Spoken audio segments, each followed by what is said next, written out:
చిత్రసీమలో ఉండే రాజకీయాల్లోనూ ఉండవేమో. గ్రూపులు కట్టడాలు, వర్గాల పేరుతో ఆధిపత్యాలు చలాయించటంలోనూ చిత్రసీమను మరేదీ బీటౌట్ చేయదేమో. ప్రతిసారి ఏదో ఒక సందర్భంలో చిత్రసీమ లీలలు బయటకు వస్తూనే ఉంటాయి. ఇది మరో ఉదంతం మాత్రమే. హుదూద్ బాధితులను ఆదుకోవడానికి మేము సైతం అనే కార్యక్రమాన్ని చిత్రసీమ తలపెట్టినప్పుడు కాస్త ఆలస్యమైనా మంచి పనే చేస్తున్నారు, శభాష్ అనుకున్నారంతా. వివిధ కార్యక్రమాలు ప్రకటించి ప్రెస్ మీట్లు పెట్టి లేని ఐకమత్యాన్ని చాటుకోవడానికి తంటాలు పడుతుంటే సరేలే అనుకున్నారు. హుదూద్కి అతలాకుతలమైన విశాఖ తీరానికి వీళ్లంతా మళ్లీ చిరునవ్వుల్ని పరిచయం చేస్తారు కదా అని ఆశపడ్డారు. కాని ఇదంతా అంబక్కని తేలుతుంటే, ఇక్కడా రాజకీయాలు చేస్తారని తెలుస్తుంటే, స్వప్రయోజనాల కోసం ఓ మంచి కార్యక్రమాన్ని కూడా తాకట్టు పెట్టారని అర్థమవుతుంటే మనసు చివుక్కుమంటుంది. మనసులో మరో హుదూద్ మొదలవుతుంది.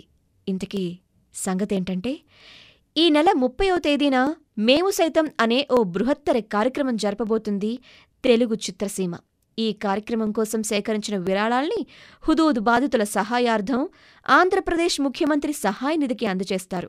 నిజానికి ఇది చాలా చాలా మంచి కార్యక్రమం. మేమున్నామన్న భరోసా విశాఖ ప్రజలకు ఇవ్వటానికి చేసిన ఓ గొప్ప సంకల్పం. అయితే ఇక్కడ స్వార్థం తాండవిస్తోంది. ఒకరి స్వప్రయోజనాలకు మేము సైతం కార్యక్రమాన్ని వేదిక చేసుకోవటం కలవరపెడుతుంది. ఈ కార్యక్రమంలో తారలంతా పాల్గొంటారు అని గొప్పగా చెప్తున్నారు కానీ ఇప్పటివరకు ఎవరెవరు వస్తారు, ఏమేం చేస్తారు అనే విషయాలపై క్లారిటీ లేదు. 30వ తేదీ షెడ్యూల్ ఇప్పటివరకు ఖరారు కాలేదు. నన్ను వదిలేయండి బాబు అంటూ మహేష్ బాబు తప్పించుకుని తిరుగుతుంటే పవన్ ఇది చేస్తానంటూ పక్కాగా చెప్పటం లేదంట. ఎవరికి వాళ్లు కుటుంబాల వారీగా విడిపోయి మేమా సమయానికి ఏదో చేస్తాంలేండి అంటూ లైట్ తీసుకుంటున్నారంట. సీరియస్గా రిహార్సల్స్ మొదలుపెట్టిన వాళ్లు ఒక్కరంటే ఒక్కరు కూడా లేరు. బ్రహ్మానందం కూడా నాకు 10 నిమిషాలు వదిలేయండి, నేనేదో చేస్తాను అని అంటున్నారంట. ఇప్పటివరకు మేము సైతం కార్యక్రమానికి సంబంధించి 4 ప్రెస్ మీట్లు పెట్టారు కానీ ఒక్కసారి కూడా తెలుగు చిత్రసీమలోని అగ్ర కథానాయకులు, దర్శకులు ఒక్కటిగా రాలేదు. ఎవరికి తీరిక ఉన్నప్పుడు వాళ్లు మైకులు పట్టుకుని అరిగిపోయిన గ్రామఫోన్ రికార్డుల్లా మాట్లాడేసి వెళ్లిపోయారు. చిరంజీవి వచ్చినప్పుడు దాసరి లేరు, దాసరి వచ్చినప్పుడు చిరు లేడు. బాలకృష్ణ, పవన్, మహేష్, ఎన్టీఆర్ వీళ్లంతా ఇప్పటివరకు పత్తాలేరు. స్వచ్ఛందంగా పాల్గొనవలసిన కార్యక్రమం బలవంత రాద్ధాంతంలా తయారైంది. సినిమా లేని ఖయ్యూం లాంటివాళ్లు, తేరగా కనిపించే జబర్దస్త్ టీం తప్ప సీరియస్గా ప్రాక్టీస్ చేసేవాళ్లు ఒక్కరూ లేరు.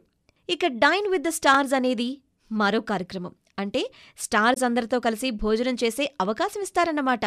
ఇందులో ఒక జంట పాల్గొనాలి అంటే ₹1,00,000 చెల్లించాలి. ఇందుకోసం కొంతమంది స్టార్స్ అంగీకారం తెలిపారు. అయితే వీళ్లంతా విరాళాలిచ్చిన వాళ్లతో భోజనం చేయరంట, కనీసం వడ్డించరంట.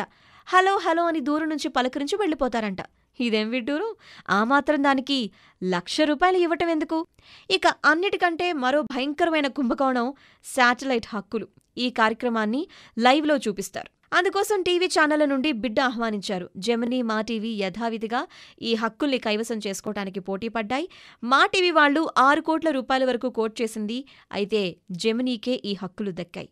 అంటే జెమినీ 7 కోట్ల వరకు ఆఫర్ చేసిందేమో అనుకుంటారేమో. అదేం కాదు, ఇచ్చింది కేవలం 3.5 కోట్లు మాత్రమే.